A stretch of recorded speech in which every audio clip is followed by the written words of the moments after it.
Good morning. Thank you so much for joining us on Aso Morning this beautiful day. I know a lot of people are still excited having watched yesterday's match. I was screaming. And Nigerians, we really do support each other. It was wonderful to see all of us united just to support our own Super Eagles. And yay, they did us proud. Well, the program must begin, right? And we're starting with the newspaper review segment. Move on from there to join Dr. James Komolafe, of course, who will give us those very important well-being tips coming from the emotional, spiritual, and mental health.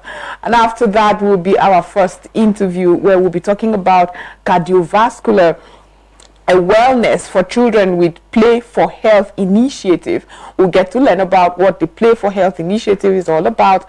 And after that will be the final segment for the day, the financial management segment. That's the Investment Plus segment, where we get to learn about how you can stay aloof, afloat in these economic challenges that we are all facing. But that's it for Aso Morning. We'll go for a short break to get into the program proper. So stay with us. We'll be right back.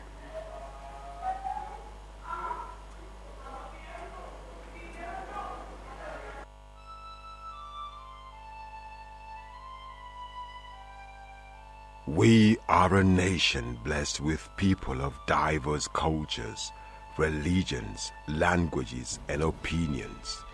It is ironic that we are now being ripped apart by our greatest strength, our diversity. We have allowed intolerance, insensitivity, bigotry, and nepotism to blind our vision of the greatness we can achieve working together as one. We may not have the same culture, nor religion, nor language, but we all belong to the same nation by the divine will of God. We did not choose to be Nigerians. Nigeria chose us. This nation is our divine heritage, and if we open our eyes, we will realize that what divides us pales in comparison to what unites us. And by the comparison and conciliation of our differences, we will grow until our differences disappear. Our unity cannot be willed by mere declarations, nor do we get unity by ignoring the questions that beg for answers. We must celebrate our diversity and debate our differences without fracturing our unity. Our strength is not in our numbers, but in our unity, because even the weak become strong when united. Nigeria unite. This message is brought to you by Abuja Broadcasting Corporation, owners and operators of Aso Radio 93.5 FM Abuja, Aso Television DSTV Channel 392, Star Times Terrestrial Channel 127, Free TV Channel 507, People's TV Channel 285, and UHF Channel 38.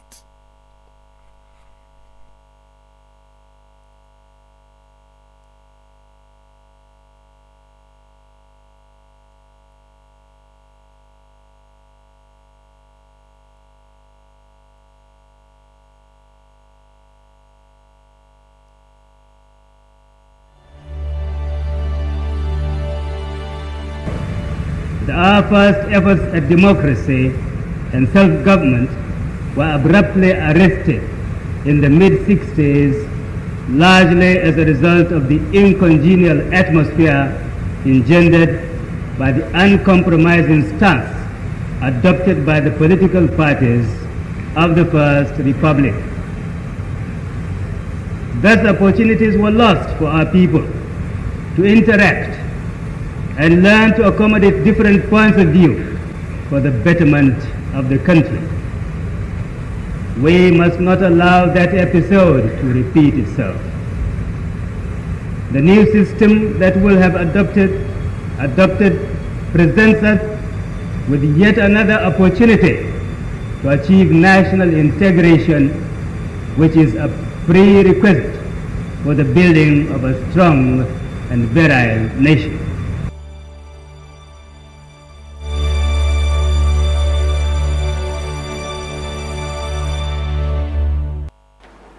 Welcome back from that short break. Now it's time to go to the papers. It's the newspaper review segment, and Deborah Yusuf did us that wonderful favor to be right here in the studio with us today to analyze the papers. As and it's promised. wonderful to have you as promised. Thank you so much. I've never felt so honored in a long time. Deborah, I think I should do this more often. I said they say absence makes the heart go further, so I think because I like the treatment. Have you also heard that phrase, out of sight, out of mind? I'm still inside, I'm just inside digitally.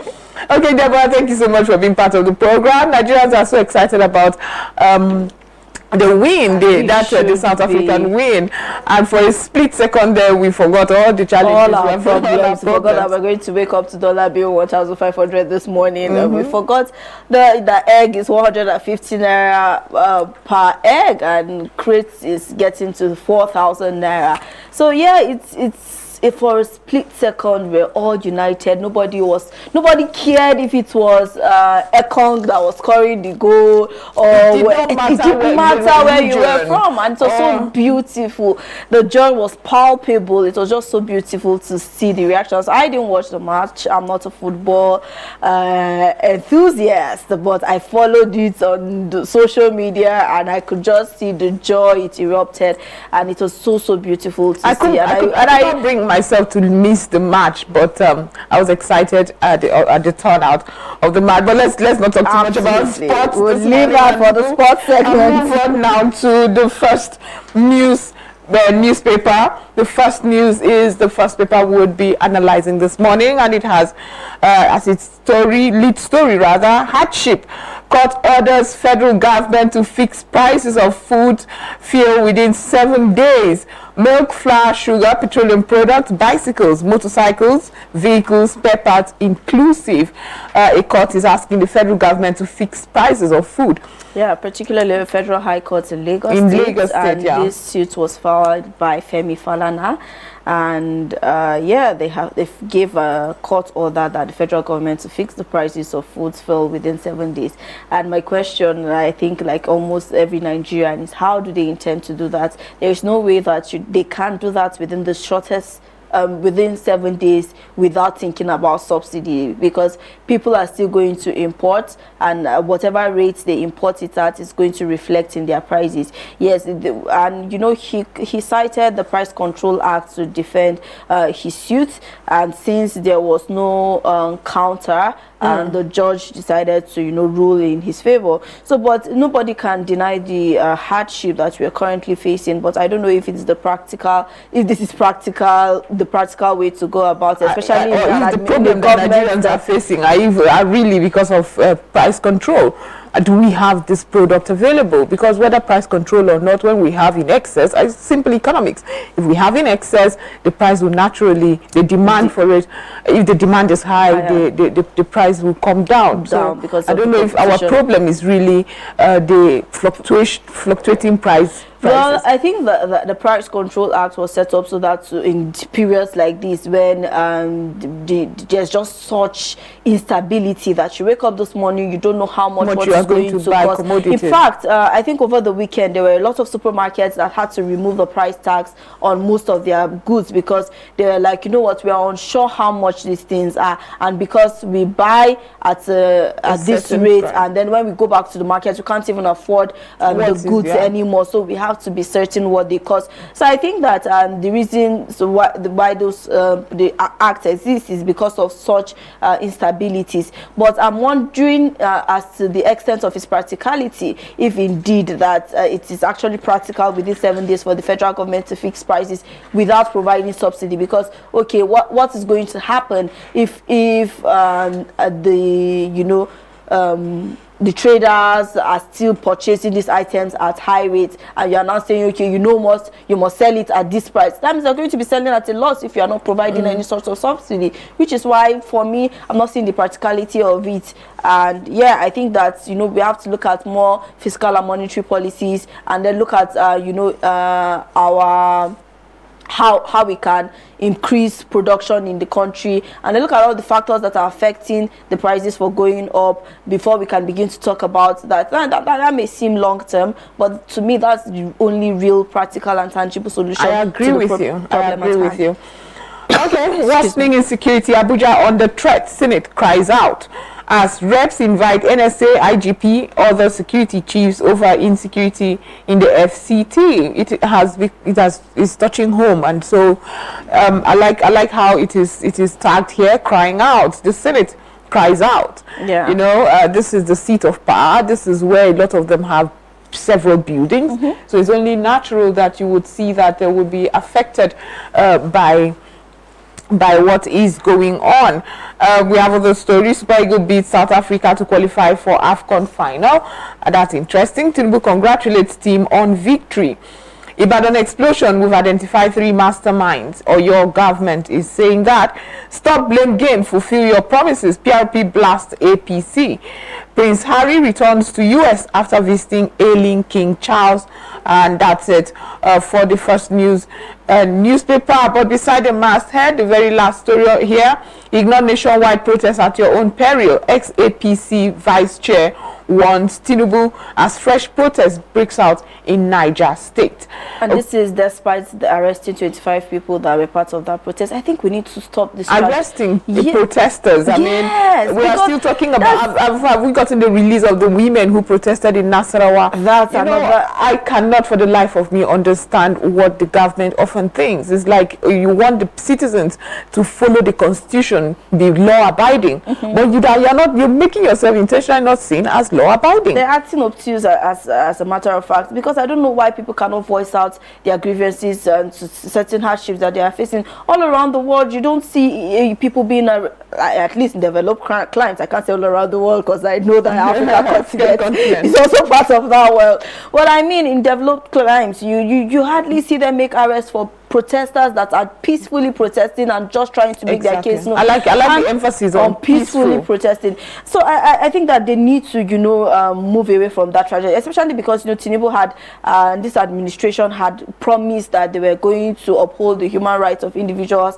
and also ensure press justice, freedom and social justice and all of that. And now people are crying out because there are hardships, and you don't know that the more you do these things, it's very possible that in no due time this will continue to spill over. It's good that this is all coming from a small state like Niger State, which is also bordering the FCT. So I think that rather than just playing the blame game and saying that it's opposition. I mean, the other day I saw one of the campaigners of this administration, one of the strong campaigners of President Bola Ahmed Tinubu's presidential campaign, also crying out, because I think he even went naked at some point to prove or show his support for the president during the campaign seasons. But those are individuals. So are you saying that this person also motivated or is pushed by the opposition?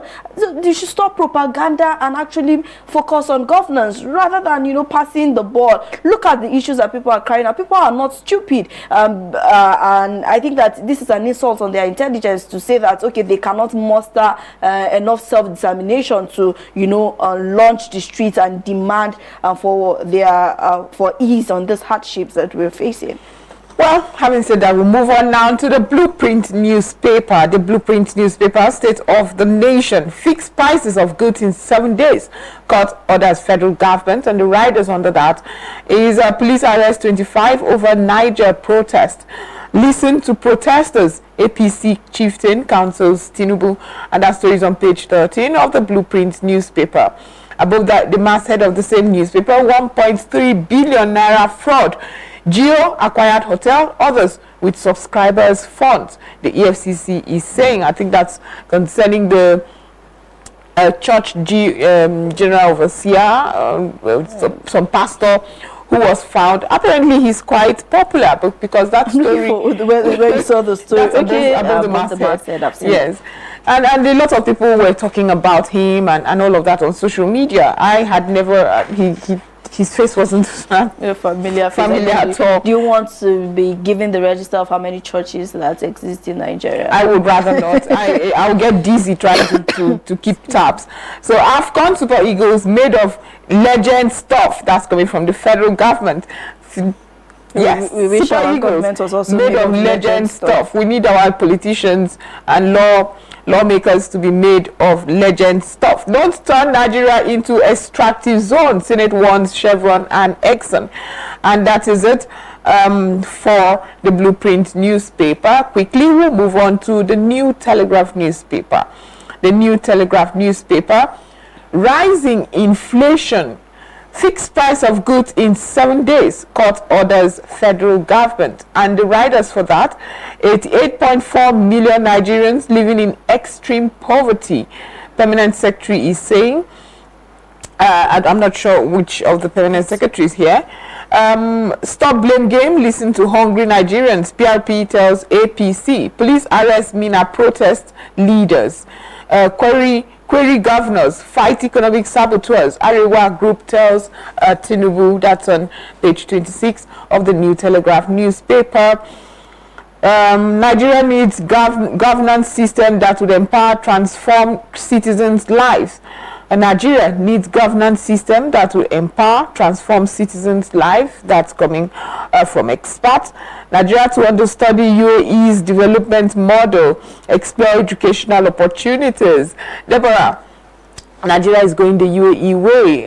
That's interesting, isn't it? I mean, they have obviously, you've seen the development in the UAE, so it's a model to I guess emulate. But my question would be, why have we not always been looking at homegrown solutions? I was about to take that right out of my mouth, because you know we are always looking at photocopy, and then one of the things that you know sort of discourages me the most is the fact that when we even look for word to copy, we don't even copy it holistically. We just pick and choose what to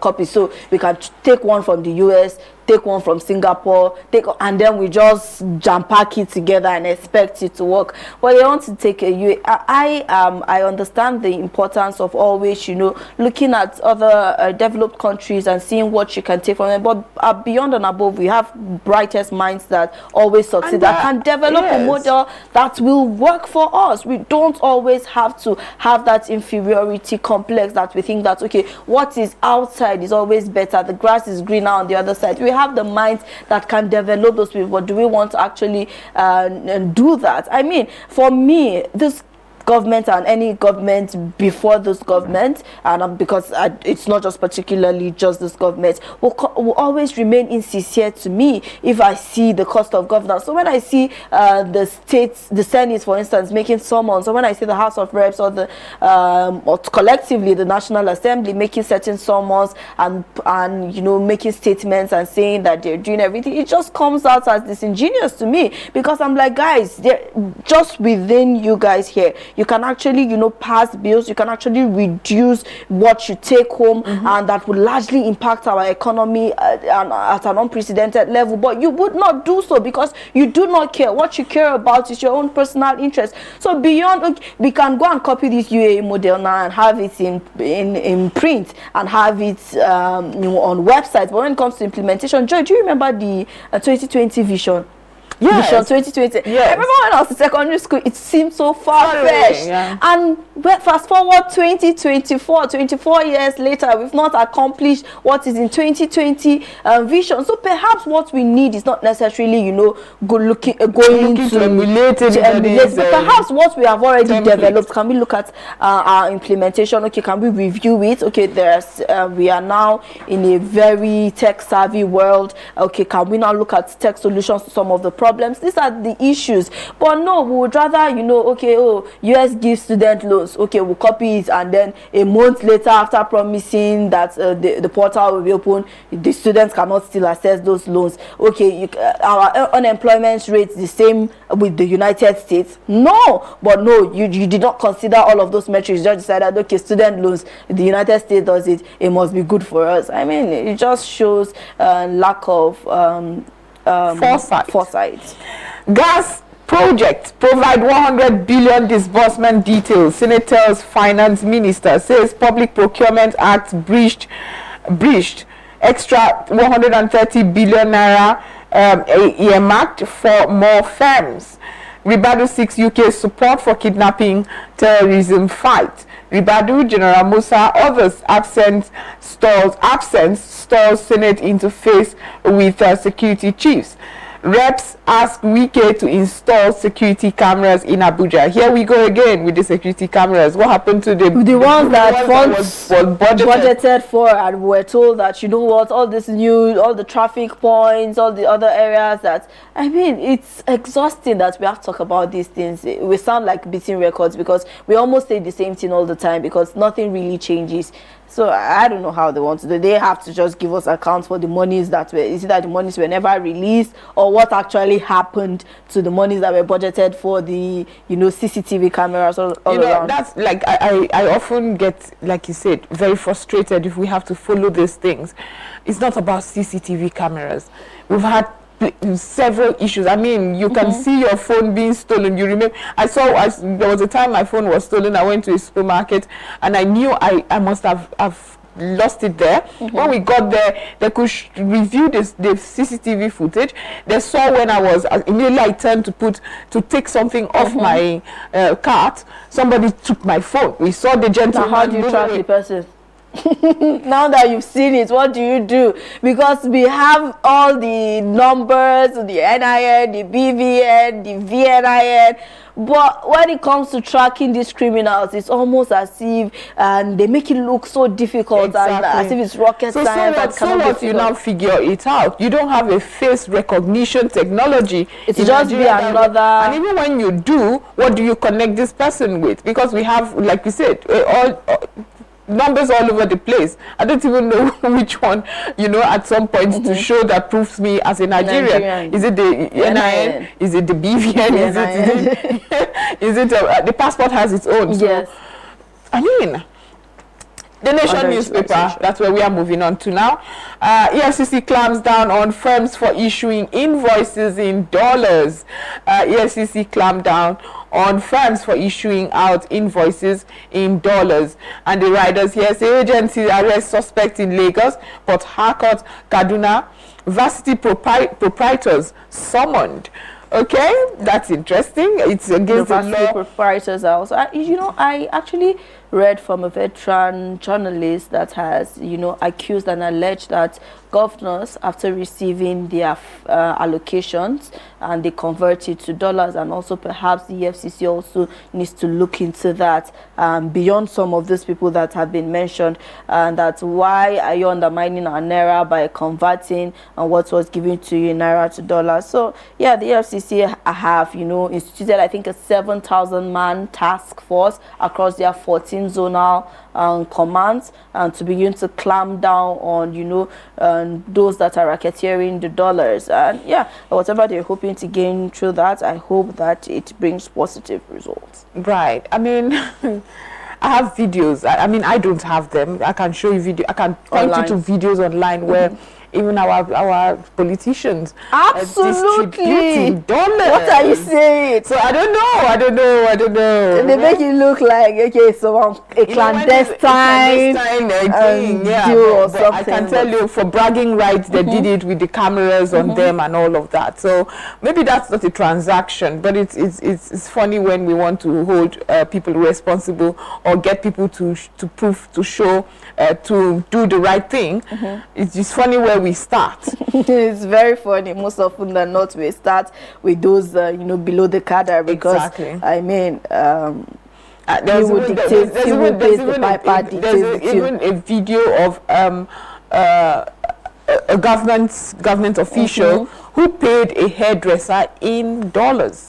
Oh, wow. Oh, yes. Oh, and there was even a video that I also saw. I mean, we're talking about videos where they were just giving them like weekend. A weekend, yeah. No, lunch. It was lunch. Lunch. And then they were giving in dollars. In dollars. Like, oh, wow. In Nigeria. Here in Nigeria. In a ministry. Above the masthead of the Nation newspaper, Oyo gives 460 million naira to 1,407 farmers in economic recovery plan. I hope these monies are not giving in cash. There's so much these farmers really need to ensure productivity, and a lot of them are really hungry. So I don't know if it makes sense to give a hungry farmer money. I will go and buy produce from another farmer.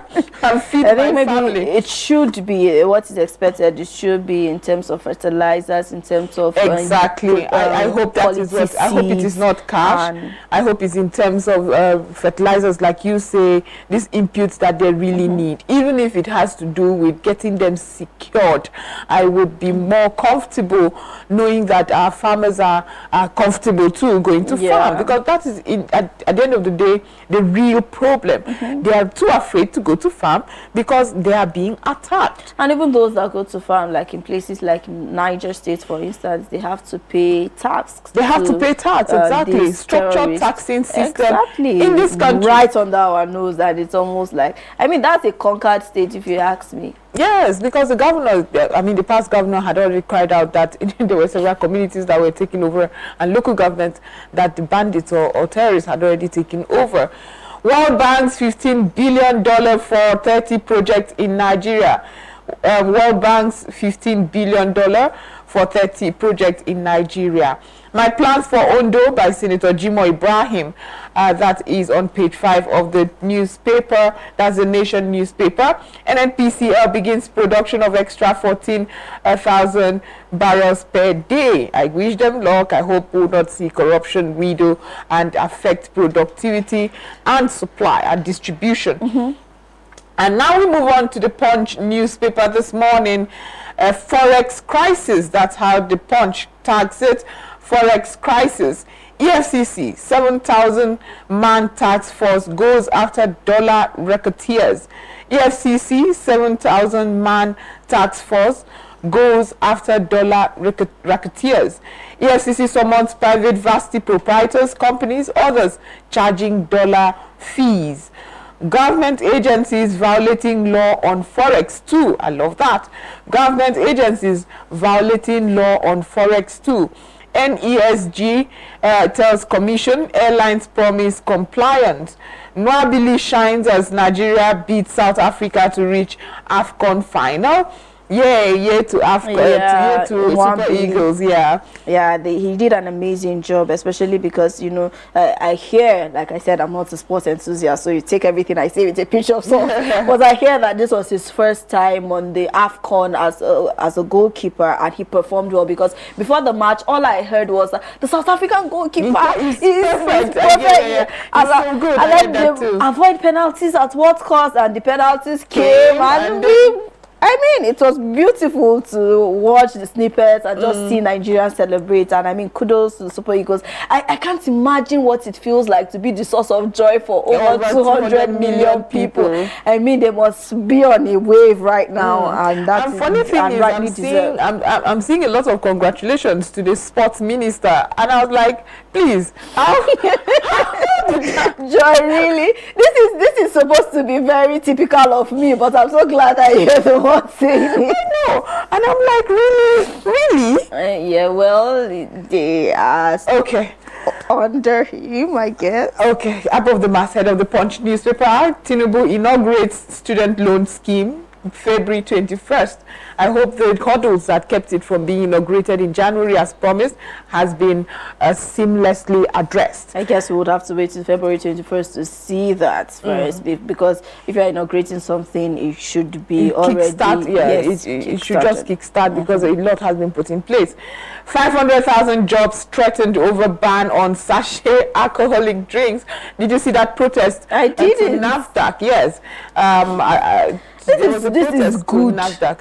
I'm sorry, I may have mixed feelings because people are losing their jobs, but the chaos, this sachet drinks, because they are very affordable, and now NAFDAC are clamping down on them because, of course, they don't go through the clinical trials that other alcoholic drinks do. Because, you know, the Akberos, as we rightly call them, and that, you know, serve as nuisance in the streets and all of that, these are what they usually consume because they are cheap, they're easily accessible. Before you walk a reasonable distance, you've already seen a kiosk that maybe that's majorly what they sell. So for me, and you know, there's this doctor that always says alcohol does not contribute anything to you. So I think this is good, despite the the downside of issues. Yes, and especially because nobody really regulates that. Minors can just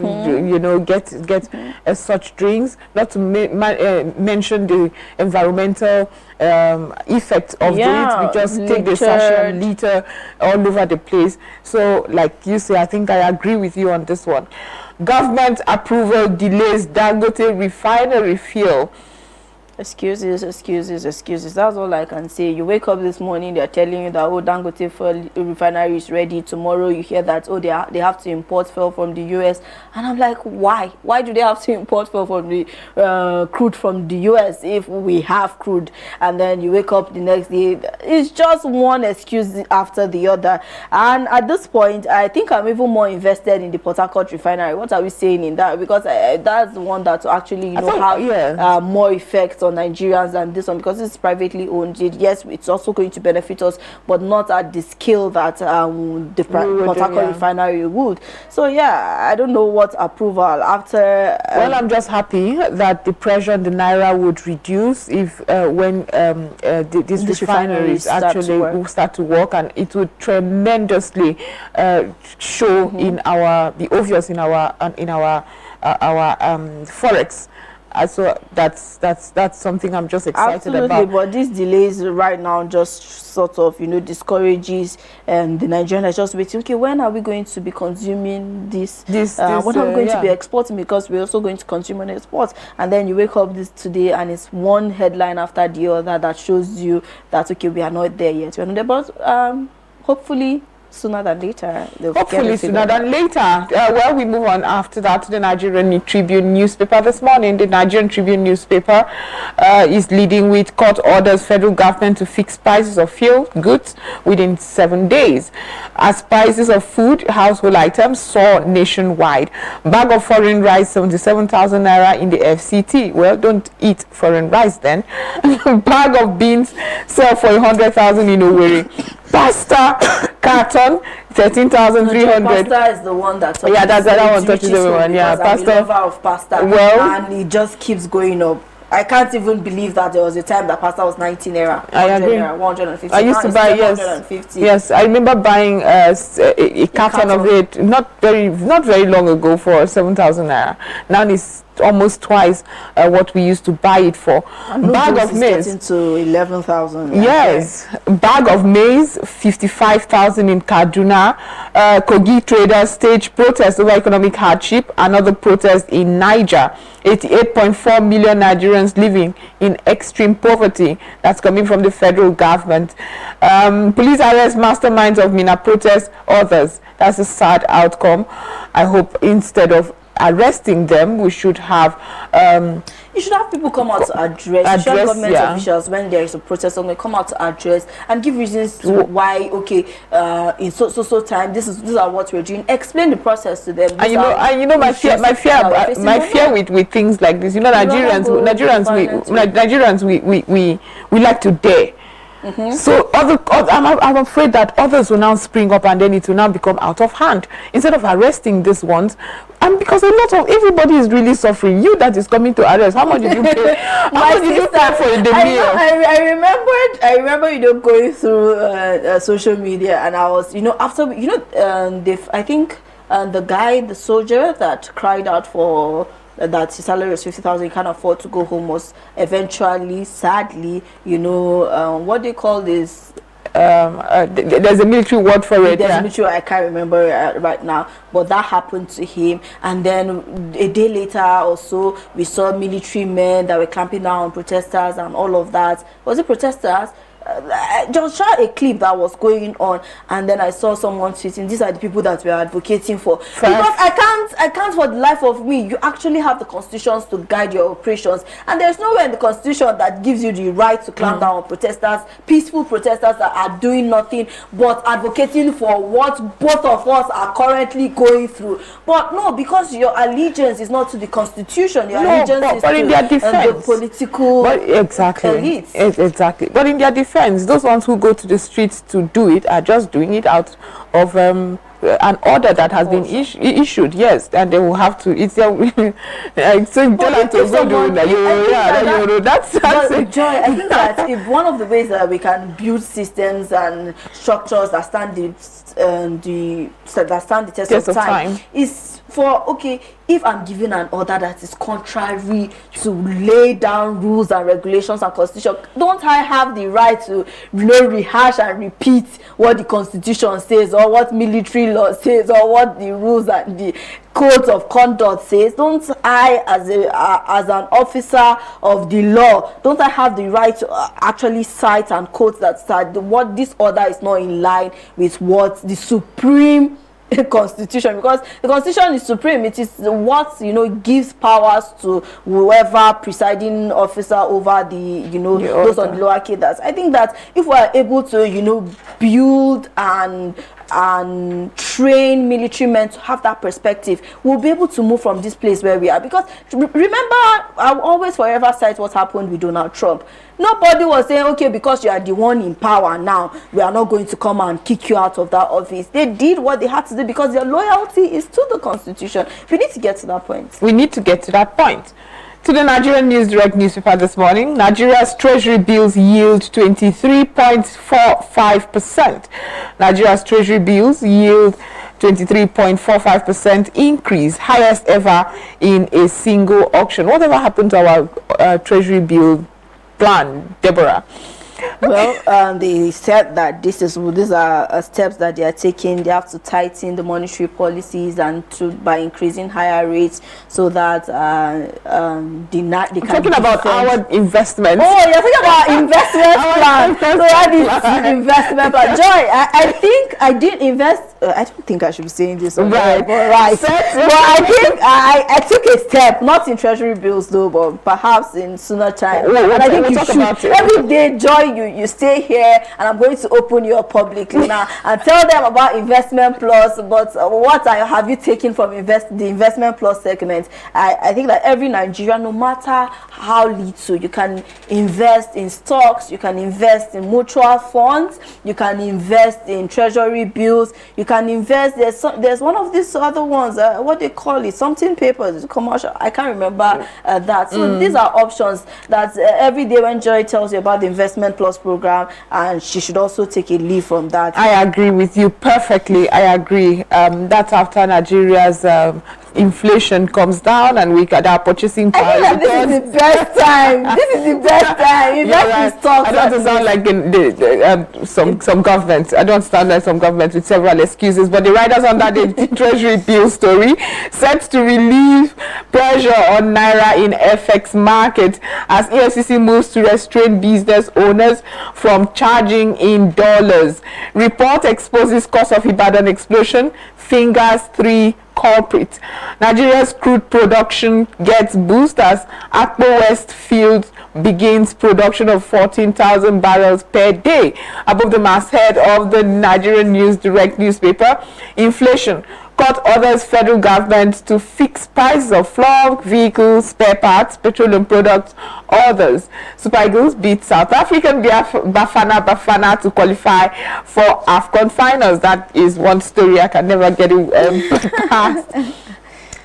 Ban on alcohol in sachets, PET bottles, counterproductive. That's coming from the Manufacturer Association of Nigeria. Lagos disburses 398.83 million naira to 136 beneficiaries of deceased public servant. Okay, that's a good one. That's a good one, exactly, because it's unfortunate that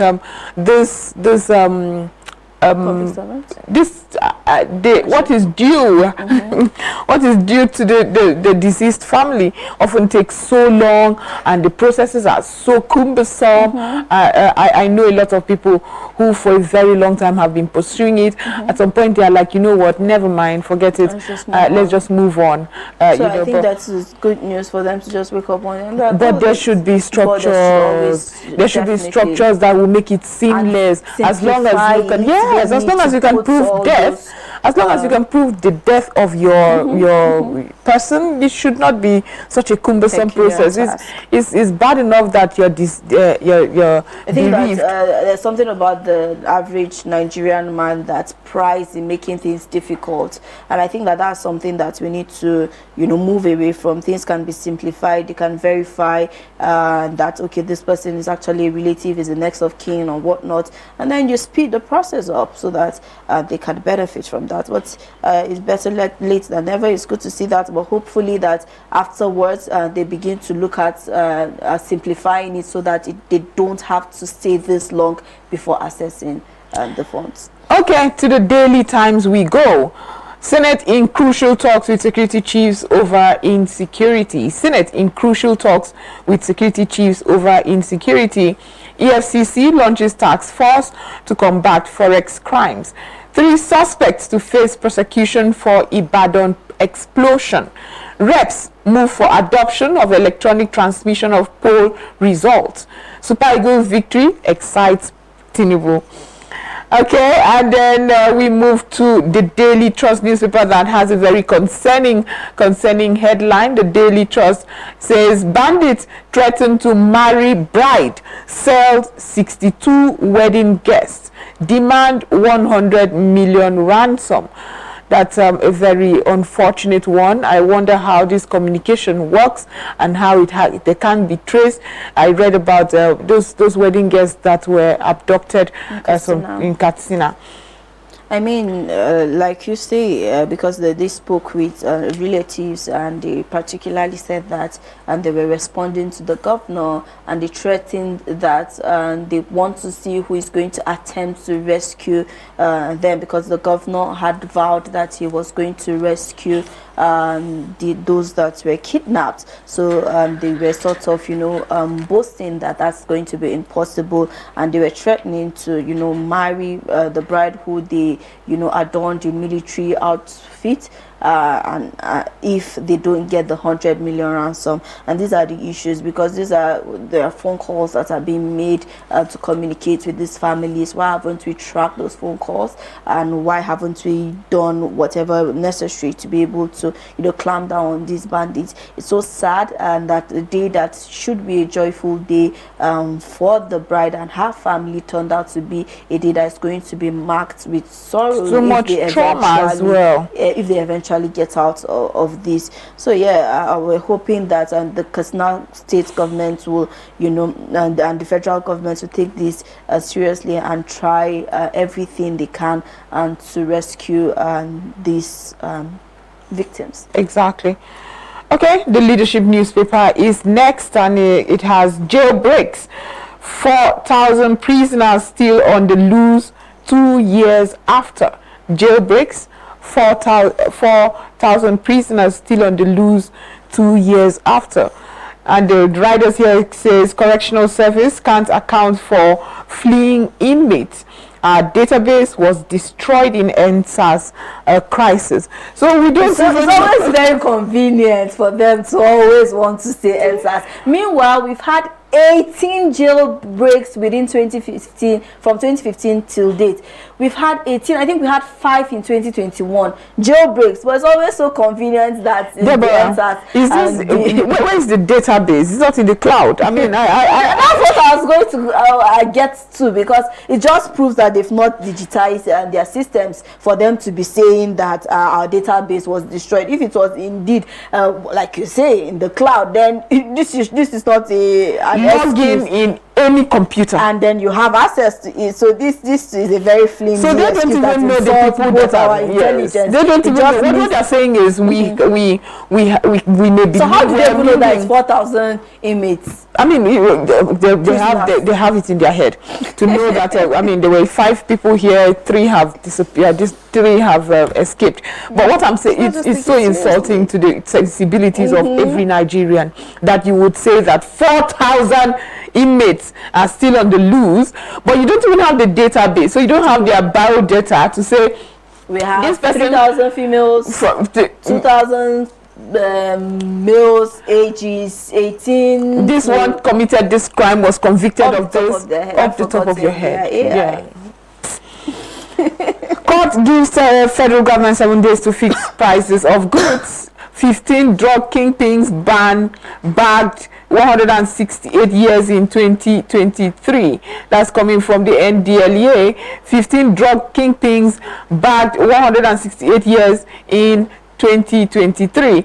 NNPC records 14,000 barrels per day production from Agbo West field.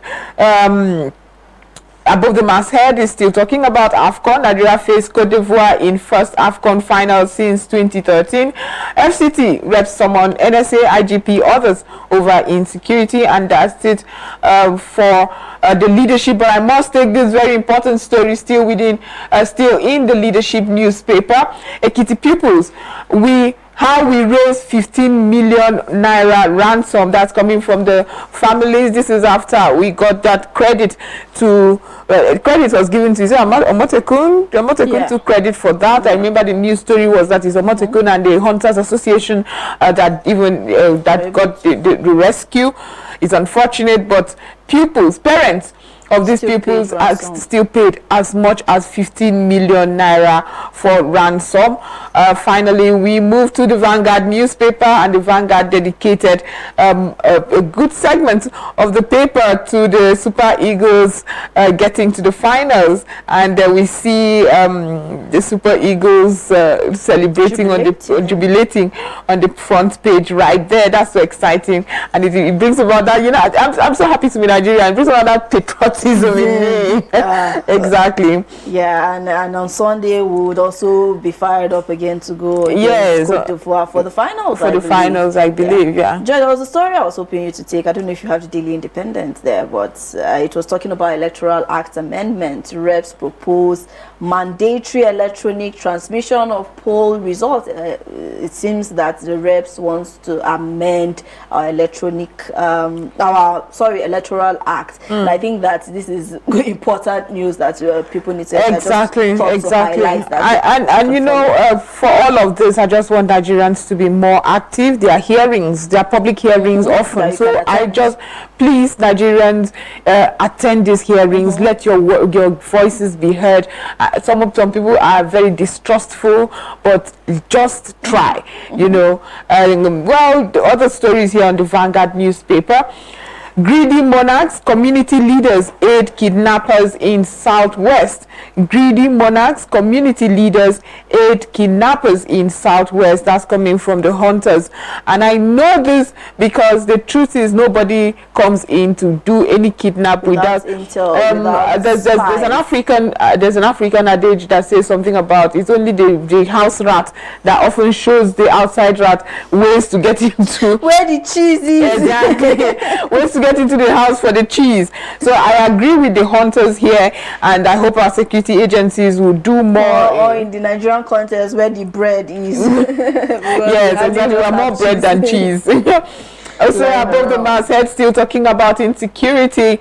Kaduna governor blames poverty, hopelessness, others on insecurity in the Northwest. Catholic Church to federal government tackle Nigeria's insecurity issues head on. Tackle Nigeria's insecurity issues head on. We will open reserves to address food costs, federal government is saying. And if you hear the pulse of Nigerians over this, there are those who believe there are no silos. Silos do not exist after the 2020 protest. Everything was depleted. And the point or essence of having silos is that they are restocked. Well, they're supposed to be restocked, but I don't know where that kind of narrative is coming out from, where they don't even believe Buhari left anything. The past administration did not leave anything. What are you saying? Of how much plunder went on in that administration. I mean, people want to reduce it to very simplistic, situations whereby there's really nothing. But I would like to believe that there's something, and perhaps I would like to believe that there's something. One of the ways that they can, meet up with the 7 days court order. So how does it work? You will sell it to traders or at a subsidized rate? That's how it's supposed to work. I hope it would indeed go to traders. Deborah, having said that, so that doesn't seem like I am pushing a bleak narrative, I really want to trust, and I hope Nigerians trust, and I hope that those who have the opportunity to alleviate poverty, alleviate the sufferings of Nigeria are just as charged, to do an empathic. It's not the time to think about your personal interest. It's not the time to store money on the ground or get those empty mansions abroad where you will not live, or have multiple houses within the FCC. Please, for Nigeria's sake. For the sake of Nigeria, and for the survival of the ordinary man who has the same blood running through their veins as yours. I can't believe we have to say this. I mean, it is what it is. It is what it is. Deborah, thank you so much for being part of the program. It's always wonderful. It's always wonderful being here in person. Yes. I think I can see, I feel the difference. I think I'm more energized when I'm here in person. I don't want to say that, but we're going to join Dr. James Komolafe, who's waiting to give us those very important tips on the well-being. I mean, he will give us from the mental health to the spiritual, emotional, and all well-being tips to get you doing better from your neck up. Do your checkup from your neck up so that you'll be better neck down, like he always says. So enjoy.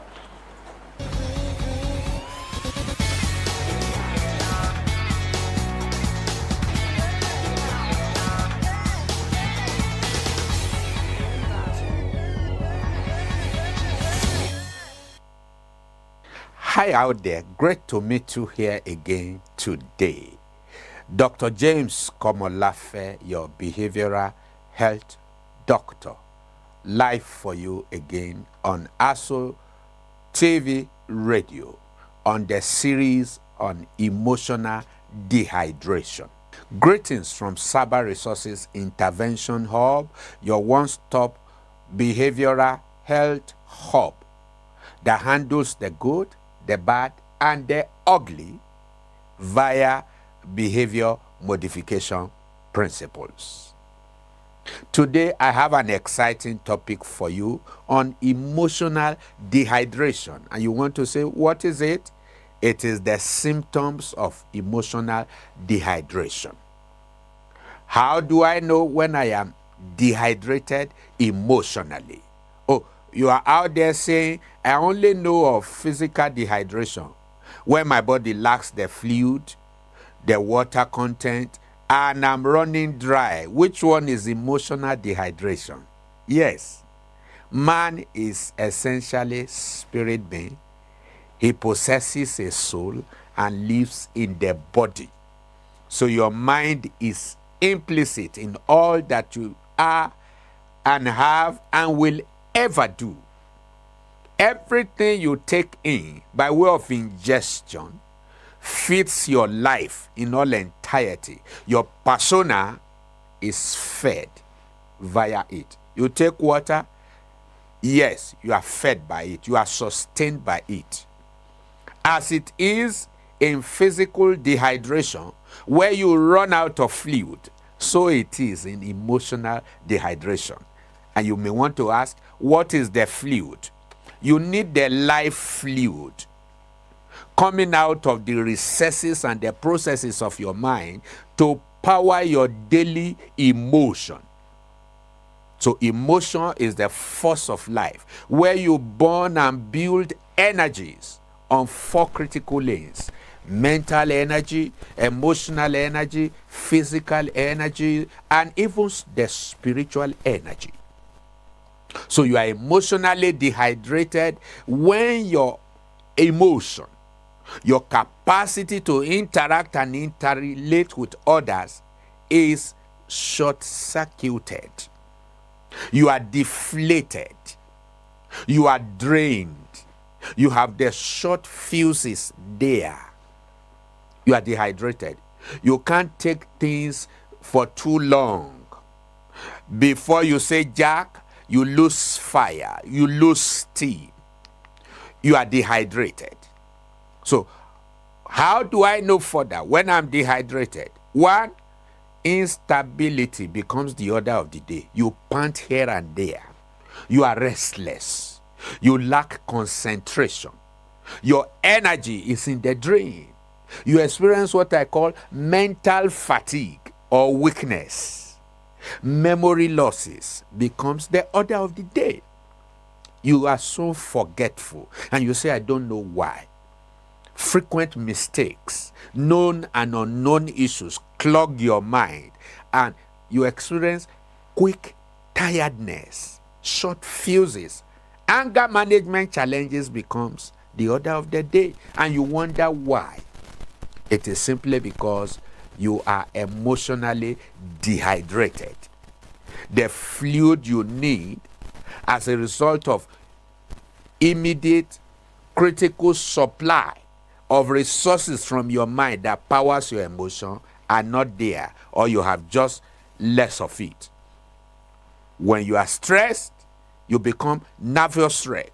You have an unbalanced lifestyle protocol, not in harmony with your other area of life. The physical and the mental and spiritual realities are just running riot altogether.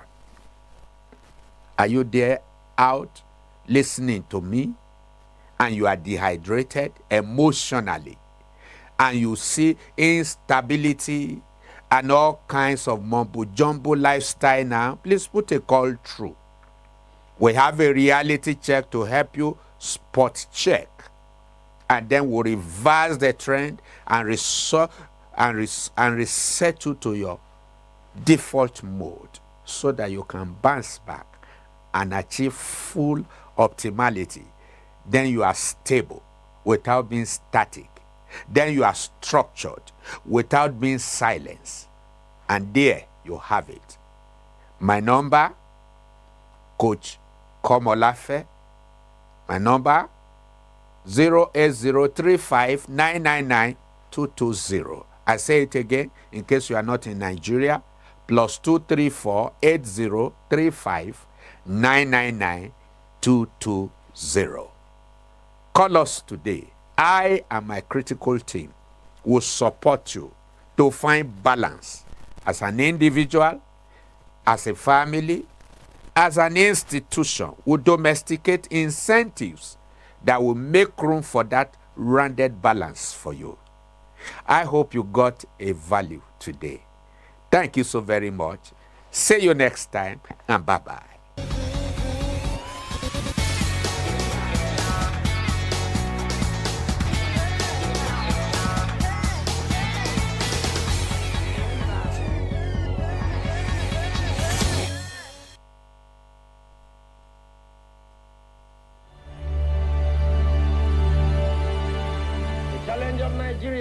As a free state in 20th century Africa is the need to revive the stature of man in Africa and restore the dignity of man in the world. Nigerians believe passionately in the fundamental human rights. We regard all races of the human family as equal. Under no circumstance shall we accept the idea that the black race is inferior to any other race. I appeal to all our leaders, far and near, to forget the wounds which were inflicted in cause of our internecine altercation. The love of our country should outweigh the love of our petty selves. The enjoyment of individual freedom under the law should mean more to us than our self-centered party programs and manifestos. Common dangers and common enemies alert us on the need for common security. Come and join Abubakar with me, Sadauna, Awolowo, Akitala, Ofarebe, Okpara, Ikoku, Aminu Kano, Ibrahim Imam, and Taka. Let us bind the nation's wound and let us heal the breaches of the past so that in forging our nation, there shall emerge on this continent a hate-free, fear-free, and greed-free people who shall be in the vanguard of a world task force whose assignment is not only to revive the stature of man in Africa, but to restore the dignity of man in the world.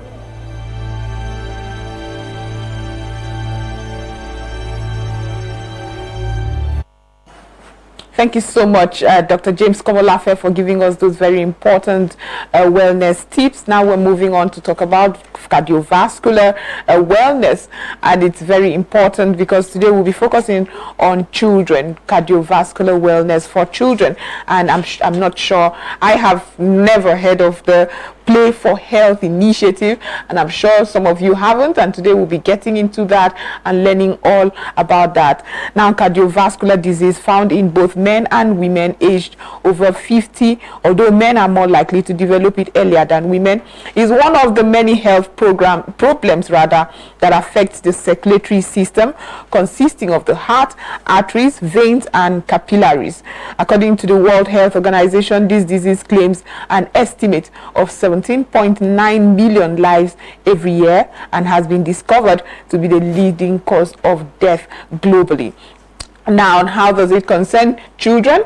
Well, that's what we'll be discussing, and in the studio to discuss all of this is Dr. Life Ajemba. He's the consultant cardiologist and chief of medicine, MedTech Africa. Thank you so much for being part of the program, sir. Thank you. Right. We also have Dr.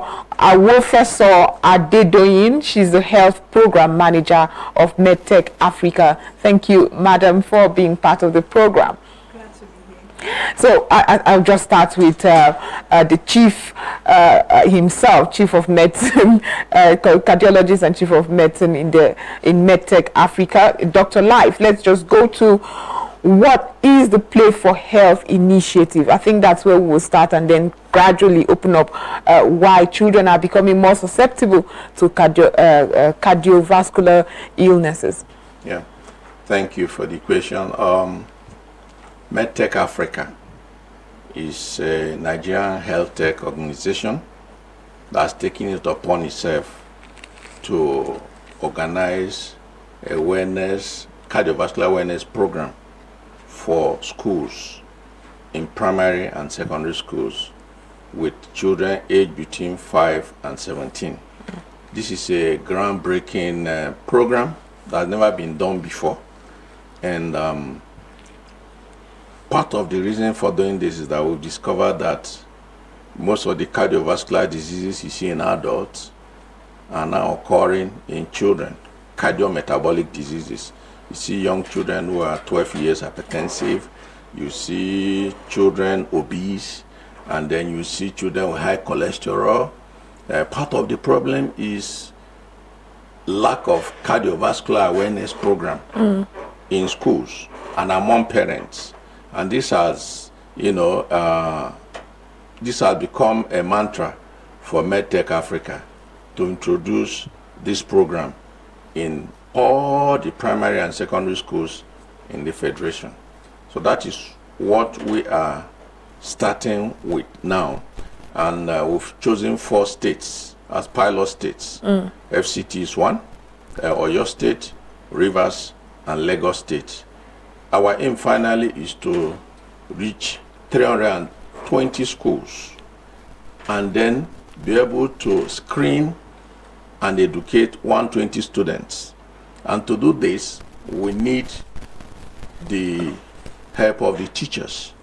So the program involves first, training health workers on cardiovascular awareness program. And then they will now train the teachers. And then the teachers will be able to inculcate this in the students. For instance, there are many schools that don't do morning exercise. Right.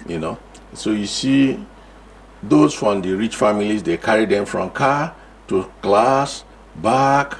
You see young children becoming obese. And then the kind of diet they eat, fast food, will clog their arteries. And then you are seeing a lot of children with atherosclerosis, obesity, hypertension. So we want to train the teachers. So that I want to introduce this program in primary and secondary schools. It involves detecting, cardiometabolic diseases, preventing it, and then also assisting parents to treat those who are already involved. So it will involve nutritional. We teach them health talks on nutrition. We talk to them on cardiovascular system generally. We also teach them aerobic exercises that they can do for 30 to 45 minutes every morning before going to class. And encourage then to walk, you know, instead of just sitting down. So this is in nutshell what we're going to do. We are in partnership with Ministry of Health, Ministry of Education, Ministry of Youth and Sports, the NYC, and we have international partners, Department of Public Health and University of Switzerland, and then we also have AfriHealth Hub, in addition to the sponsors, Novartis Foundation. If you remember, Novartis is a big pharmaceutical company, but they have a foundation that cares for wellness. So they are the ones, you know, anchoring this with us. Wow. Okay, let me get to the lady doctor right here.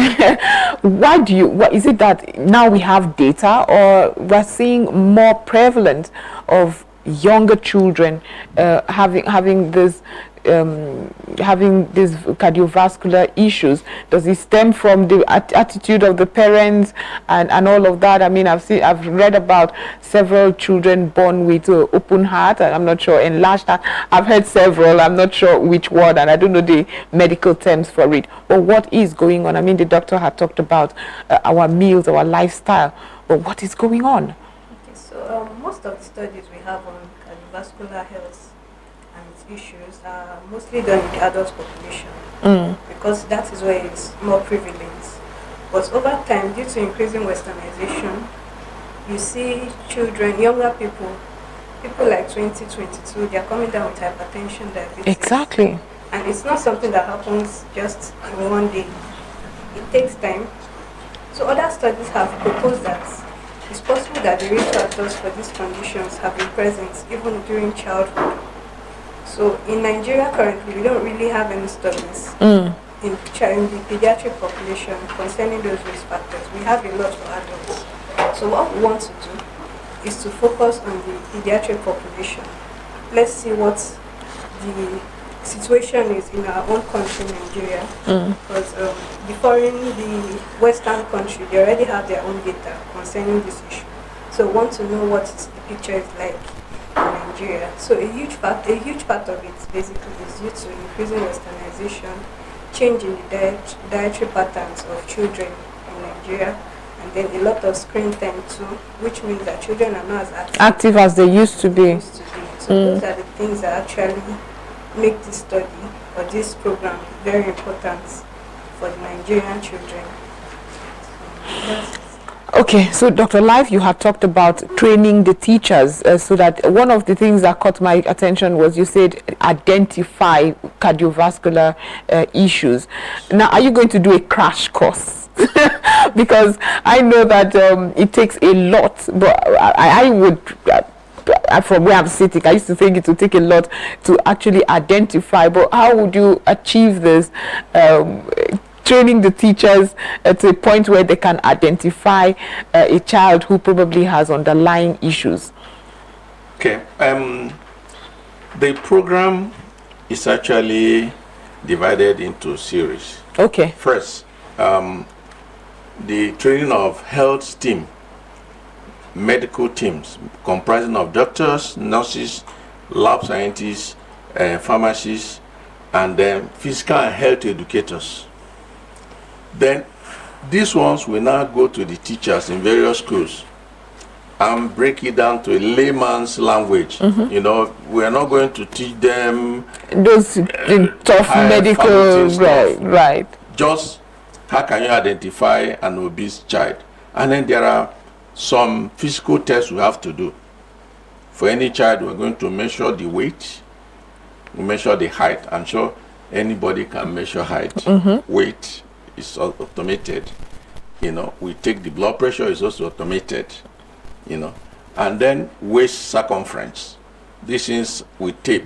This is how easy we teach the teachers how to do that. And we have our team with them, you know, supervising and also doing these things.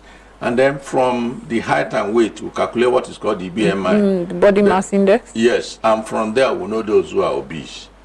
From the BP recording, we know those who are hypertensive. When we get these ones, we now subject them to further tests. We check their blood sugar to exclude something like diabetes. Also, we now check blood cholesterol. It's a simple test we just do, and with automated result. These ones will now be counseled. We counsel their parents on diet, on the type of exercise they will do on their own, apart from the general screening that will be done, the one that will be done in school. And then we also redirect them on treatment. Because somebody who's hypertensive must be treated, somebody who's obese or have high cholesterol. So the program is very easy. We've already trained, for instance, FCT, we have trained the health team, they are waiting.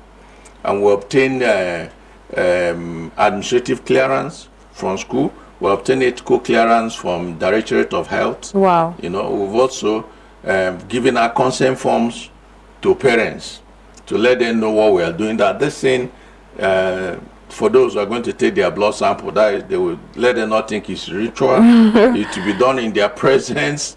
You know, just a drop. We check for the cholesterol, check for the sugar, glucose, and then we now introduce. We have videos that is Play for Health, videos that will teach the children simple exercises, activities. Because it's not the teachers who will be doing it. We have young men and women who will demonstrate it, but we have the video that, on prompting, the teacher can slot it on, and these children will do this exercise like a play, you know, before they go into class. And then after 6 months, we'll come back to review and see the results. Like Dr. Adedonyi said, there are a lot of programs, a lot of research done in adults, cardiology, but very little with the children. So we're involving the Institute of Child Health, University of Ibadan. We have experts there. We're also involving the nutrition department of UI and then the kinetic department. We have experts, you know, who will assist us in also carrying out these studies and then producing a curriculum. When this curriculum is produced, we will now interface with Federal Minister of Education, with the state ministries, to introduce this curriculum into the curriculum of schools. It becomes something done. That, exactly. It's been done in South Africa. That's the first African country that have done it. And they have seen the effect. They have reduced the number of children having hypertension, number of children who are obese, number of children with high cholesterol. And then we're also teaching them other things, you know, oral hygiene, body hygiene. We're going to teach them all these things, you know. So this is a total package, and it is voluntary, it is free. You know, like I said, Novartis Foundation is sponsoring it. Nobody is asking anybody to pay anything. No. We are doing it. We are the ones also going to pay the health teams that we use, normal honorarium for them to do the job. Right. So, and we're looking at children between 5 and 17 years. Those below 5 are too young to take instruction. Okay, so I'm happy to be part of that bracket, 5 to 17. You want to? I don't know if you have the strength to argue that I'm more than 16. But let me get to Dr. Adedoyin. Let's move away from preventive now, and I'm happy that you are charged to do that, to ensure that it is prevented, however, or caught early. But where is the care in Nigeria when you look at the care for children with cardiovascular illnesses? Where do we have enough care? Is there enough attention on care? So currently we have pediatrics, there's doctors who specialize in children, and for the pediatric doctors they are also pediatric cardiologists. So they specialize in cardiovascular health for children, right? So you can usually find them in government hospitals, although I'm sure they'll also be available too in private hospitals, but you always find one in government hospitals. That is where you find a larger proportion of the specialists for cardiovascular health, especially for children. So, but do we have enough in Nigeria? Because I keep hearing people having to leave the country all the time for some surgeries, cardiovascular related surgeries and all of that. Do we have facilities that would give them proper care in the country? Yes, we do. As at when I was in school, we used to do open heart surgeries for children. That's Obafemi Awolowo University Teaching Hospital, and I'm sure that there will also be centers all around the country. But the problem now is we have a lot of brain drain going on in the country. So the proportion of doctors to the Nigerian population has drastically increased. So that might actually pose a problem and might contribute to people having to seek care elsewhere. But we have capable hands. If it's cardiovascular issues for children, there are a lot of cardiovascular issues. There are congenital ones, and then there are acquired ones. Congenital ones are the ones from birth. People that are born with congenital heart diseases. So some of them can actually be taken care of in Nigeria as of this moment. So while talking about prevention, Dr. Life, where are we on pushing for nutrition? You know, I don't know the role proper nutrition play in prevention and management of cardiovascular health issues. So where are we in also pushing for nutrition, especially for children?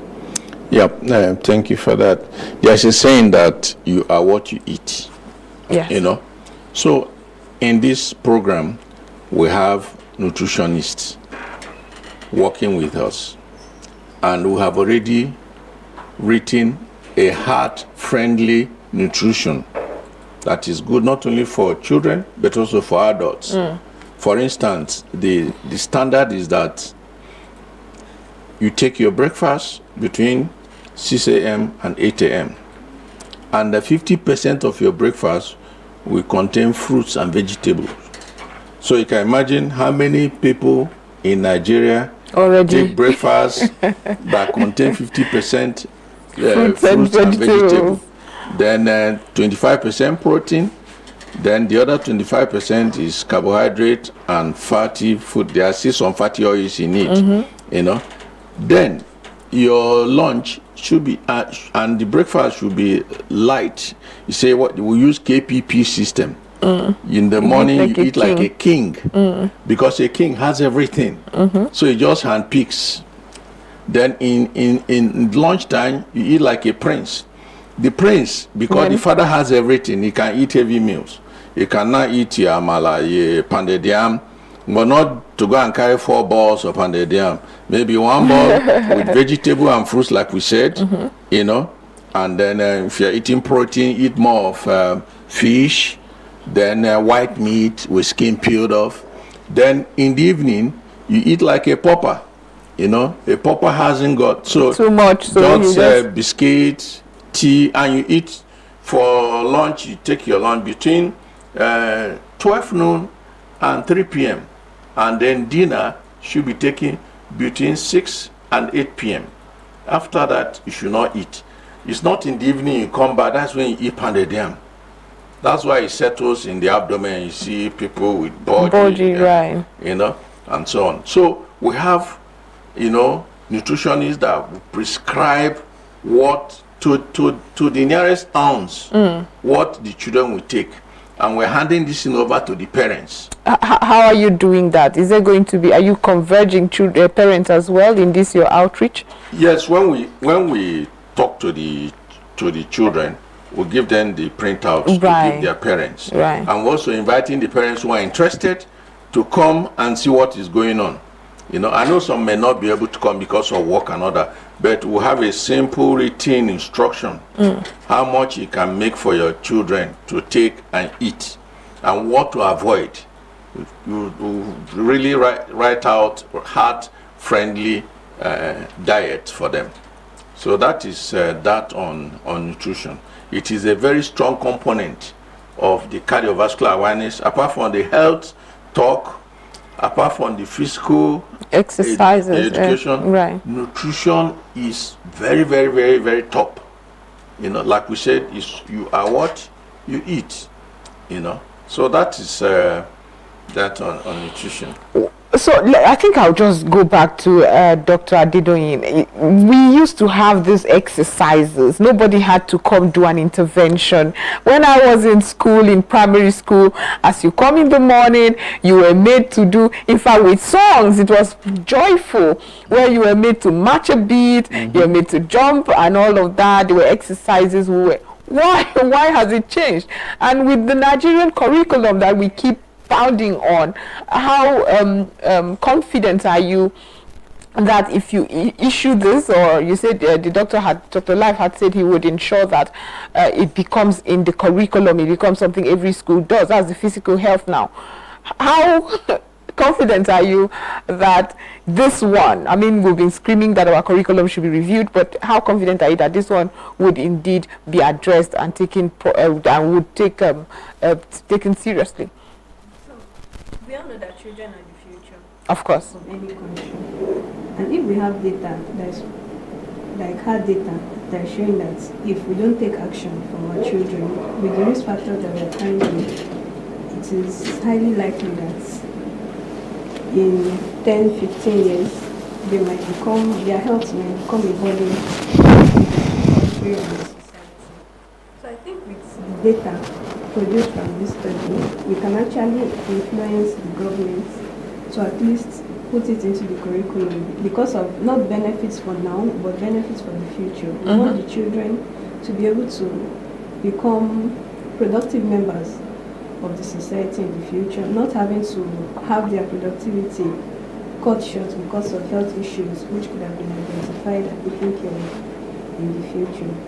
So I think when we present the data, we are going to have a lot of talks with the government to make them see the reason why it's important for us to take action now. Prevention is better than cure. Of course. Basically. So Dr. Life, do you have anything to contribute to that to ensure that it's indeed adopted? Yes, I would say that we've already started by going through the states. We have met with commissioners of health, commissioners of education.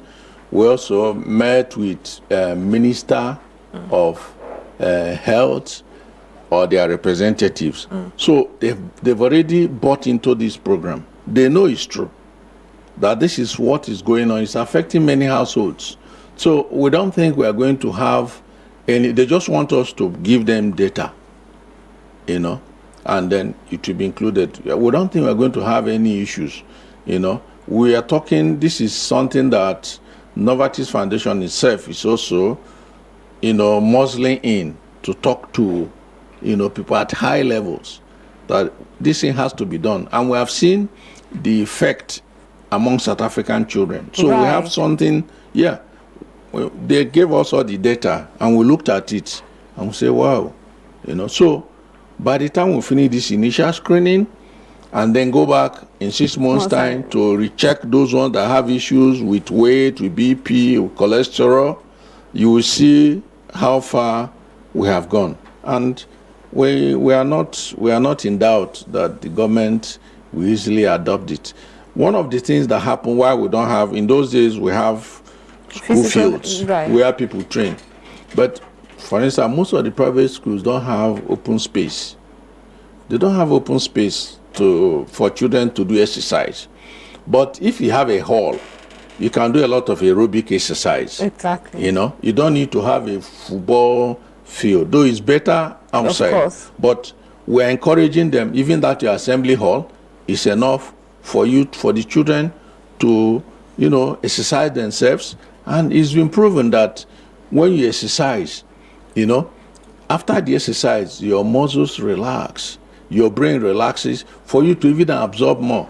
I just returned from Canada. In Canada, every child, immediately you come in, they and their teacher for the next 45 minutes is physical exercise because they know the importance of it.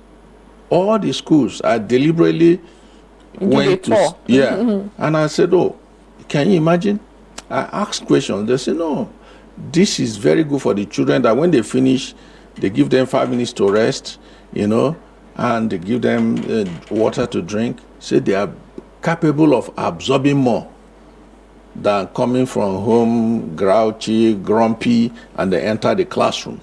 you know. And exercise releases a hormone called endorphins that makes them to be in a good mood for lectures and so on, and lessons. Wow, that's very interesting. But you just said you start with the 4 states as a pilot phase and eventually move on to about 300 schools across Nigeria. 320 schools. 320 schools across Nigeria. For those who might not necessarily be part of this, whose schools might not be picked, because I know there are more than 300 schools across Nigeria, what are you doing to ensure you reach everyone without necessarily doing this in their schools? Okay, so the end goal of this is to influence the curriculum and also provide changes. So when we have the results and the study, once it is included in the curriculum, it's going to get to all the children in all schools across the country. So that is the end goal for now. So what we are doing now is to create data, to get the data, and then create the curriculum so that we can introduce it, and that curriculum will affect all the children in Nigeria in their schools. Okay, Doc, would you have anything to add as to how it can spread?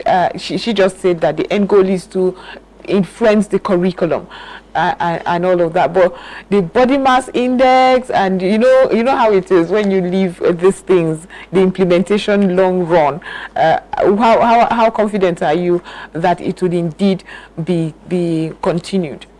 Well, we've spoken to the proprietors of schools in Oyo State and FCT, but we're not going to be able to go through all of them. But many are excited, and they want to copy whatever we are doing in the selected schools. Many are excited, and we believe they will carry that to their schools. Okay. You know, because it's not every child that has cardiovascular problem. And of course. And if most schools already have measuring weight, they have it in schools. They have where just by the wall you can measure the height. BMI can be calculated. Even based on that, we're in touch. When they need further advice, we are ready to give them, you know. But we cannot go to all the schools. When the curriculum is introduced, it becomes, compulsory for every school to do that. And any child, that's why the teachers are there. They look at this child. Let's take your weight, take your height, measure your BP. We need to contact the experts on you. You're overweight or you have high blood pressure. And, we're already in touch with certain hospitals, teaching hospitals. Okay. Yeah. Pediatric department. Just be waiting or be on standby for such calls. for referring such cases. We've concluded with UCH. I'm speaking with University of Abuja Teaching Hospital, and then every state we go to, we link up with all the teaching hospitals and federal medical centers, so that because it's PDT, prevent, detect, and treat. These are the 3 things we are aiming to do. Okay. Prevention is the health talk, the exercise, the nutrition, then the screening will help us to detect, and then we have experts that will handle the treatment. So when you collaborate with these teaching hospitals and it is detected rather, so what do you do next? Is your initiative extending to paying for the treatment for this children who might have been dictated to have one form of cardiovascular issue or the other? No, we are not. Let me say, we are not wired to pay. Okay. But because these children are picked from school, we are sending them to public schools where, cost of healthcare is far, far, far cheaper, lower than going to private facilities. There are private facilities that want them. Those parents that can afford. I mean, when a child is obese, is overnutrition, obviously the parents are overfeeding. Probably they can afford it. Right. But we're also thinking by the side that we also link up with some NGOs that can help. Something like Kano Foundation. Exactly. And some other ones. That can also help these children. Okay. You know, so we'll forward their names, you know, but the teaching hospital will handle the specialized aspect of it, and federal medical centers. Okay. So, Doc, when are you going to start considering children, adults? Is there an initiative coming up soon for adults? I mean, above 50 are known to have prevalence of cardiovascular diseases. Is there an initiative brewing somewhere that would also capture the likes? Yeah, for us, currently, no. So we are just focusing on the children. Right. Dr. Life, is there a reason why 50-year-olds are not being captured at this moment in this initiative? Like we say, 50 and above. We start from childhood, and good health starts from conception. For the 50s and above, probably when we are done with the children, there are already a lot of I'm a cardiologist. We have a lot of paper on these adults, but maybe healthcare awareness program will help more. You know, for people, for instance, many people are hypertensive, they go and drink some things and say their BP is gone, and the next time they come in stroke or heart failure or heart attack. So most of the people are talking to parents, are adults, the teachers are adults. When we presented last week, talked to the proprietors, they were the teachers, and we are happy. I said, this thing you're telling us will help us more than even the children. Right, but I hope that it transcends. But before I let you go, what is the specific advice or recommendation you will give to parents that are listening to you right now, that mean educators talking about cardiovascular wellness among children in Nigeria? Yes, I want to say to parents that cardiovascular disease or cardiometabolic disease is a serious problem now among the children, and that MedTech Africa has taken it upon itself to go to schools to screen these children. So we want the parents to give consent for their children to be screened. Like we said, we have 3 aims: to prevent cardiometabolic diseases, to detect them, and then to help in treating those who found to have have these conditions. So we need the cooperation of the parents. And during the time of screening too, any parent that wants to be screened will also screen the parent as part of pro bono things we do. Right. You know, so it's cooperation. Let them not think there is anything mysterious about it. Right. Because anytime you now talk about taking blood samples, it becomes an issue. You know, it's a simple procedure. They be there with just a drop, just like pinprick, one milliliter of blood, and we check for the cholesterol. Above all, they won't miss it. No. So Dr. Life Ajemba, consultant cardiologist and chief of medicine, MedTech Africa, and Dr. Awofeso Adedoyin, health program manager, MedTech Africa. Thank you so much for being part of the program and for the work that you do in ensuring that children as well are dictated, treated early, identified, dictated, and prevent. You do prevention, detection, and treatment. PDT. Thank you so much for being part of the program. Yes. Thank you. It's a pleasure. It's a pleasure. The pleasure is all mine. But at this moment, we'll go join the Investment Plus segment that is standing by to give us those very important financial management tips. And after that, we would end the show. So stay with us. It promises to be interesting.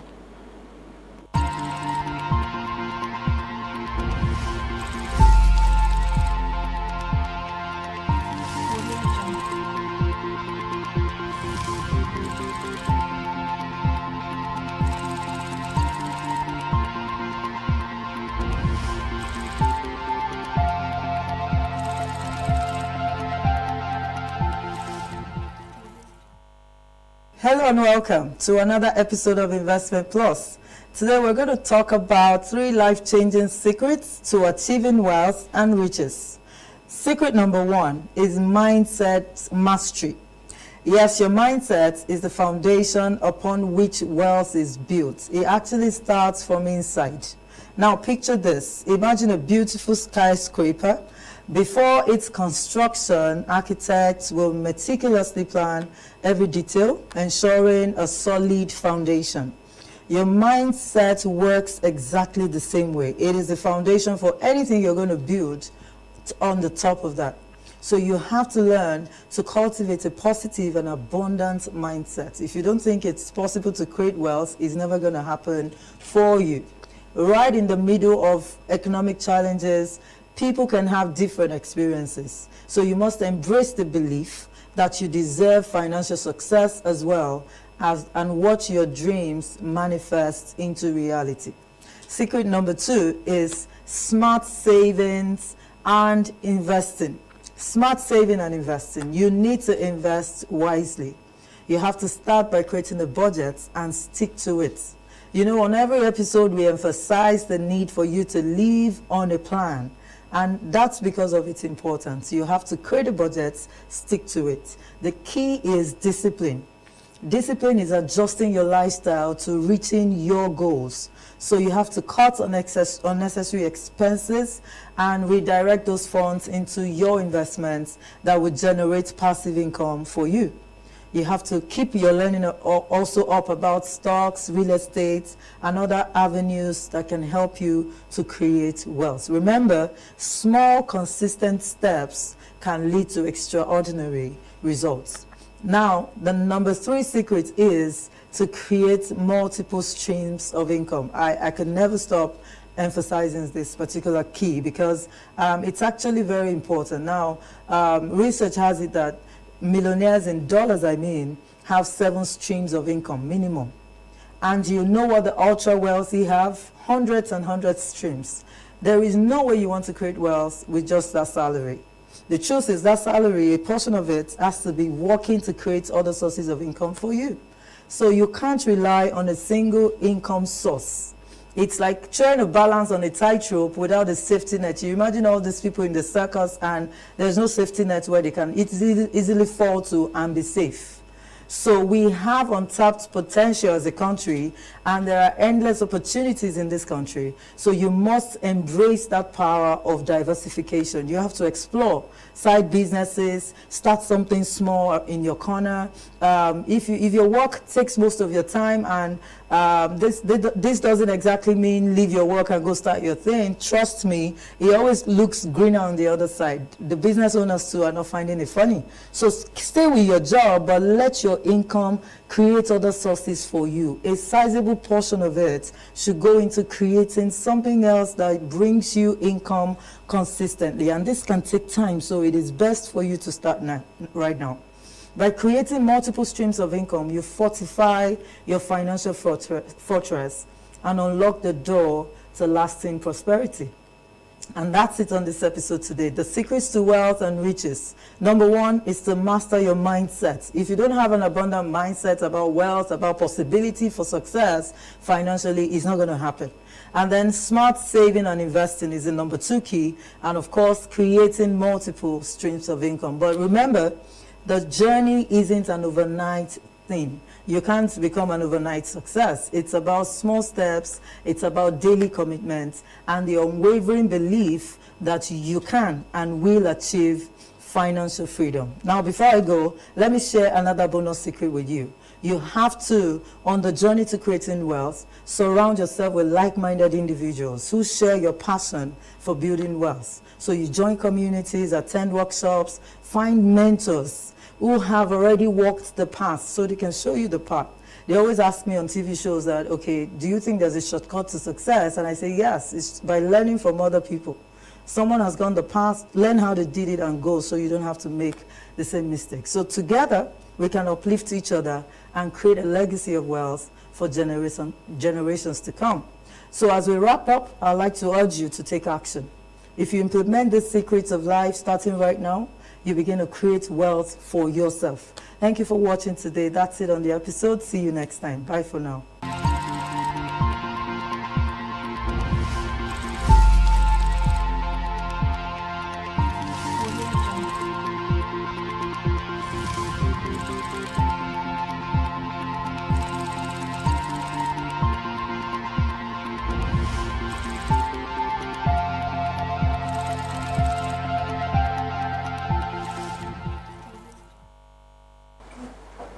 Thank you so much for staying with us, and I hope you enjoyed all we had dished out for you on today's edition of Aso Morning. My name is Joy Aso, hoping you have a productive day, not just for the country's GDP, but for your health as well. Have a blessed day.